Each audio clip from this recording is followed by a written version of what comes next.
Okay, to go to the MySQL Commerce, first of all, we have to switch to our root user.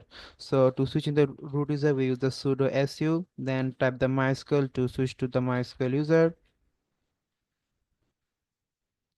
So for that, what I have to do, so let me just clear it.